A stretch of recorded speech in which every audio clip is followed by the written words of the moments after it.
Okay, so good morning, grade 3.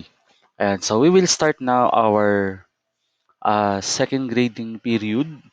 So simula tayo ng second grading, no? Kasi last week ay ano na natin, kumbaga parang ah, katapusan na nung ating nung first grading. So this time ay magsisimula tayo ng panibagong grading period, which is the second grading. So umpisa natin ngayon sa values 3. Okay?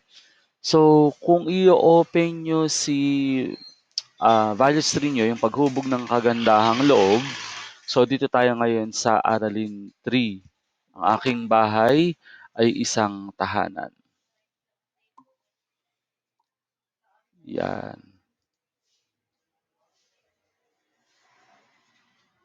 Ayan, so mamaya pagkatapos natin dito sa virtual, so nasa sa inyo na yan. As long as yung mga ipapagawa ko ay by Friday ay maipasa sa school. Ano? Ayan. So, paghubog ng kagandahang loob 3, Aralin 3, dito tayo magsisimula sa page 98. So, ano nga ba yung content o yung nilalaman nito? Okay, so ito ay, sorry, may nakikita pala sa screen, nalimutan ko, no? Yan. Wait lang ha, share ko lang.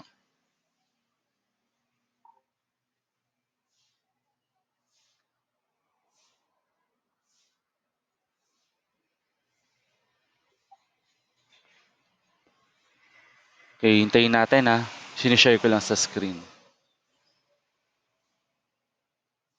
Okay, wait lang po. Hi, Oge. Mas maliwanag pa yung ilaw mo sa likod. Okay, wait lang ha. Check natin. May nakikita na po ba, guys? Ayan, nakikita niyo na yung sarili niyo? Ayan. Oh, itong shinare ko ngayon. Nakikita po ba? Yan. Ano nakikita sa screen?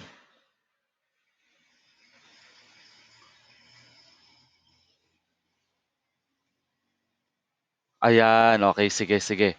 O gaya nga ng nasabi ko kanina, so dito tayo mag-start ng ating lesson sa Values 3, no? Para sa second grading period. So, Aralin 3, ang aking bahay ay isang tahanan. Yan. So, ito po ay makikita natin, syempre, sa page 98 ng ating e-book. So, naka-indicate dito ang paggawa ng iba't ibang mga bagay. So, meron ditong mga tauhan. So, para siyang comic strip. Ayan. So, babasahin lang siya kung ano yung kung ano yung mga dapat nilang gawin. Yan. So, nag-uusap-usap sila diyan. Ayan, hanggang dito. Ayan. So, pagkatapos mabasa yung kanilang ah, pag-uusap, so siyempre, sasagutan itong page 100.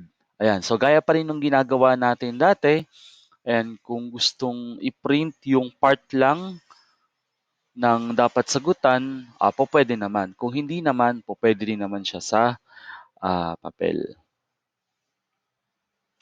Okay, so yun yung nasa page 100. Okay, so ito rin sa page 101 ay lalagay lang naman natin ng check kung ano yung pupuwedeng gawin.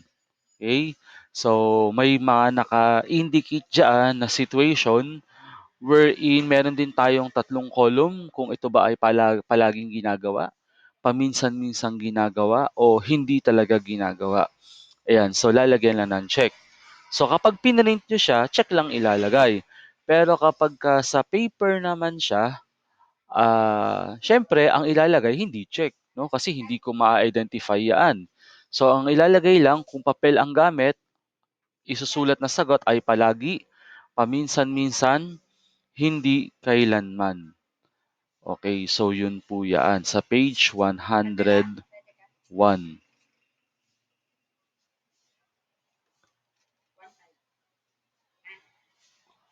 Okay, so ganun din sa page 103. So kapagka may naka-indicate diyan na pagka may naka-indicate diyan guys na na pangkatan, ibig sabihin noon ay gagawin na lang siyang individual. Okay? So halimbawa, itong nasa ano po, so bumuo ng pangkat na may tig-5 miyembro. Ayan. So gagawa ng isang collage na nagpapakita ng isang bahay ay isang tahanan. Okay, so po pwede naman nating gamitin ang 1/4 na kartolina 'no, yung kulay puti. Para at least ay, mas makakatipid-tipid tayo 'no. So medyo lalakihan na natin yung paglalagyan natin. Okay, so yun po yung sa page 103. Ayan, 'yan. So tuloy-tuloy lang po tayo hanggang dito po sa mga gawain natin dito sa page 107. Okay, so yan po yun. Yan po yung mga gagawin natin pagdating po dito sa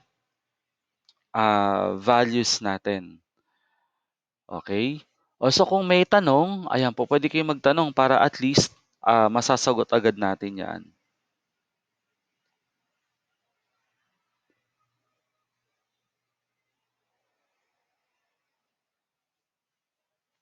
O baka may tanong. Sige po, pwedeng magtanong. Para, halimbawa, nasagutan natin yung tanong, sa MAPE naman tayo.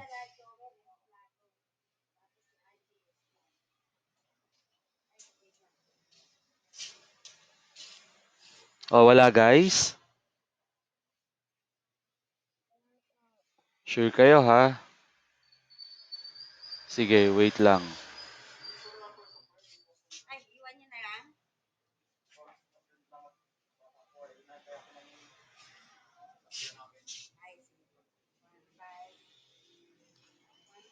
Okay, sige, sige. Wait lang guys. Yan. So ililipat ko lang muna 'to sa ano 'no, sa MAPE. Ayan. So i-take down notes nyo ha kung ano, teka